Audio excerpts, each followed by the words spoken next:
టాలీవుడ్ లో senior star hero Nandamuri బాలకృష్ణకి ఉన్న image గురించి అందరికీ తెలిసిందే.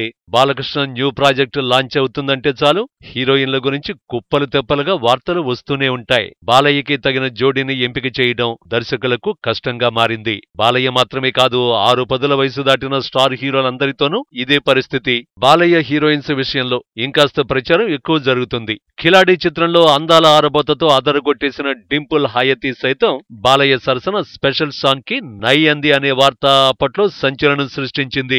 సీనియర్ హీరోయిన్ అయినప్పటికీ గ్లామరస్ గా ఉన్న శృతి హాసన్ లాంటి వారే ఏకైక ఆప్షన్ గా ఉన్నారు. వీరసింహారెడ్డి చిత్రంలో బాలయ్యతో కలిసి నటించడానికి సై అంది శృతి హాసన్.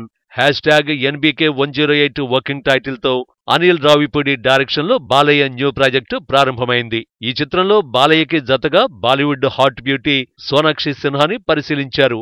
ఆమె నై అంటున్నదనే టాక్ వినిపిస్తోంది. దాంతో F2, F3 చిత్రాలతో అలరించిన అందాల భామ మెహరీన్ ని సంప్రదించారని టాక్. మెహరీన్ నై అందో సై అందో క్లారిటీ రాలేదు. ఈ సినిమాలోని ఓ కీలక పాత్రకు ప్రియమణిని ఎంపిక చేశారని, హీరోయిన్ కోసం అన్వేషణ కొనసాగుతోందని తెలుస్తోంది.